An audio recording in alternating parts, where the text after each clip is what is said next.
Hello everyone, आपका स्वागत है आयुर्वेदिक क्लासरूम की इस वीडियो में। आज हम बात करने वाले हैं अग्निकर्म विधि अध्याय के बारे में, जो सुश्रुत संहिता का एक इंपॉर्टेंट टॉपिक है। देखिए, यहाँ पर बात की जा रही है अग्निकर्म विधि अध्याय की। तो त्वग दहन अर्थ कौन कौन से द्रव्यों का प्रयोग किया जाता है? पिप्पली अजाशकृत गौदंत शर्षलाका, पिप्पली अजाशकृत गौदंत शर्षलाका। मांसगत दहन के लिए जम्बू ओष्ठ उत्तर लोहा, और देखिए जम्बू ओष्ठ का और लोहो और ताम्र, ठीक है। सिरा स्नायुगत दहन के लिए शौद्र गुड़ स्नेह, शौद्र गुड़ स्नेह, जितनी भी खाने वाली चीजें हैं शौद्र गुड़ स्नेह, ठीक है। अग्निकर्म का निषेध किनमें है? शरद ऋतु में और ग्रीष्म ऋतु में अग्निकर्म का निषेध होता है, ठीक है। अग्निकर्म के पूर्व कौन किस प्रकार का अन्न खाना चाहिए? तो पिछले अन्न का प्रयोग करना चाहिए अग्निकर्म के पूर्व, ठीक है। उसके बाद मूड गर्भ अर्श अश्मरी और उदर रोगों में, मूड गर्भ, देखिए ध्यान से यहां पर, मूड गर्भ अर्श, मूड गर्भ अश्मरी भगंदर उदर अर्श और मुख रोगों में अभुक्तवत बिना कुछ खिलाए कर्म करना चाहिए। दो प्रकार के अग्निकर्म होते हैं, एक त्वगत और एक मांसगत। त्वगत जो होता है इसमें क्या मिलता है? देखिए, शब्द प्रादुर्भाव त्वक संकोच दुर्गंधता, शब्द प्रादुर्भाव त्वक संकोच दुर्गंधता। और मांसगत दहन में मिलेगा क्या? कपोत वरंता, शुष्क संकुचित वरंता, कपोत वरंता शुष्क संकुचित वरंता, ठीक है। उसके बाद क्या है? देखिए, सिरा स्नायु दग्ध, सिरा स्नायु दग्ध में क्या? कृष्ण उन्नत व्रंता और श्राव सन्निरोधश्च। ककर्ष स्थिर व्रंता कहां पर मिलेगा? संधि अस्थि दग्ध में। उसके बाद देखिए, चार प्रकार के जो होते हैं दग्ध होते हैं, वल्य बिंदु विलेखा और प्रतिसारण। यहाँ पर जो बागभट्ट बोलते हैं अर्धचंद्राकार स्वस्तिक और अष्टपाद, तीन एक्स्ट्रा माने हैं जो इन्होंने, ठीक है। उसके बाद आप आ जाइए, देखिए सम्यक दग्ध की चिकित्सा किससे करेंगे? मधु और सर्पी से अभ्यंग करते हैं सम्यक दग्ध में, ठीक है। ये तो आपको पता ही है। ये दो प्रकार के दग्ध होते हैं, तो या तो आप तेल से सड़ जाओ, तेल से जल जाओ, किस स्निग्ध दग्ध, और या फिर रूक्ष सेक लग जाए तो उससे रूक्ष दग्ध होगा।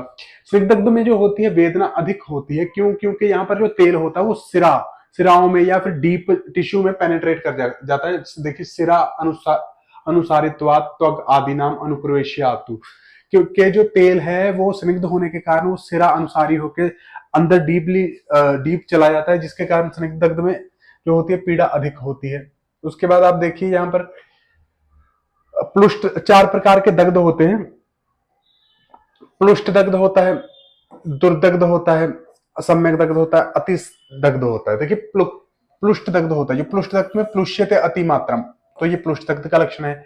स्फोट तीव्र चोष दाह राग पाक वेदना चिराच उपशम्यति। देखिए, स्फोट तीव्र चोष दाह राग पाक वेदना चिराच उपशम्यति, जितनी भी ये वेदनाएं हैं चिर में, मतलब टाइम से बहुत ज्यादा टाइम लेंगी शमन होने में, तो ये दुर्दग्ध का लक्षण है। और जब ताल फल के समान वर्ण हो जाए तो ये सम्यक दग्ध का लक्षण है। और उसके बाद क्या? अति दग्ध का क्या है? मांस अवलंबनम चिराम च प्रोहेति, मांस जो है लटकने लग जाता है, जैसे ऐसे बिल्कुल जल के लटकना शुरू हो जाता है, तो ये चिराच मतलब टाइम बहुत लेगा ठीक होने में, ये भी। उसके बाद क्या है? अग्निकर्म किन किन में नहीं करना चाहिए? तो देखिए, अग्निकर्म किन किन में नहीं करना चाहिए? पित्त प्रकृति है जो, पित्त प्रकृति है जो, पित्त प्रकृति, और जो अंतः शोणित, भिन्न कोष्ठ, अनुदित शल्य, जिनका शल्य अभी नहीं निकाला गया, उनको कभी भी अग्निकर्म नहीं करना चाहिए, क्योंकि उनमें पहले ही पाक हो रहा होता है, अंदर पित्त बड़ी रहती है, ठीक है। प्लुष्ट में चिकित्सा किस प्रकार से? प्लुष्ट में सिर्फ उष्ण चिकित्सा की जाती है, प्लुष्ट दग्ध में सिर्फ उष्ण चिकित्सा की जाती है, जिसके कारण क्या होता है, ये हम बाद में बात करेंगे अगली क्लास में। दुर्दग्ध है जो, दुर्दग्ध क्या है?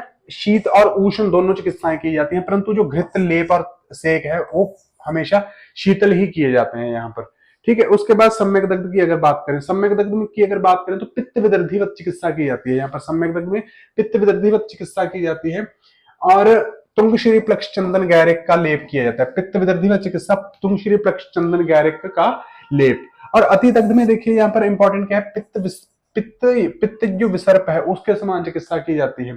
और यहाँ पर क्या? गुडुच्ची पत्थर से जो है जो वूंड हो जाता है उसका आच्छादन किया जाएगा, इससे गुडुच्ची पत्थर से, ठीक है।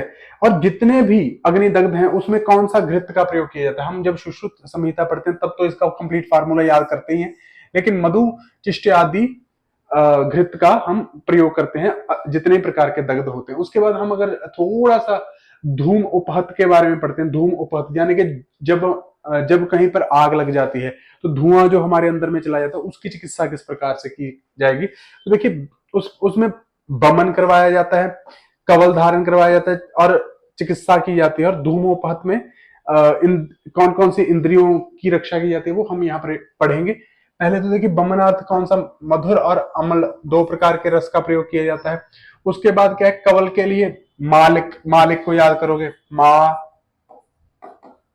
लिक यानी कि मधुर अम्ल लवण और कटुरस का प्रयोग करोगे। उसके बाद क्या है, चिकित्सा कर्म में चिकित्सा कर्म कैसे करोगे, देखिए बक्षी अन्न, बक शी एंड में अन्न है तो बमन, कवल, शिरोविरेचन और अन्न ग्रहण एंड में। उसके बाद सिर्फ इसमें कौन सी जो इंद्रिय नहीं है वो स्किन है हमारी, बाकी सारी इंद्रियां धूम उपहत में मतलब क्षतिग्रस्त हो जाती हैं। ठीक है।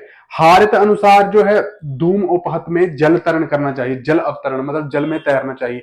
चरक बोलते हैं जल तरण कहां पर बोलते हैं, उरु स्तंभ में। चरक कहां पर बोलते हैं, उरु स्तंभ में। हारित ने धूम उपहत में बोला है। और धूम उपहत में अविदाही लघु स्निग्ध आहार देना चाहिए। कौन सा आहार धूम उपहत में देना चाहिए, अविदाही लघु स्निग्ध आहार।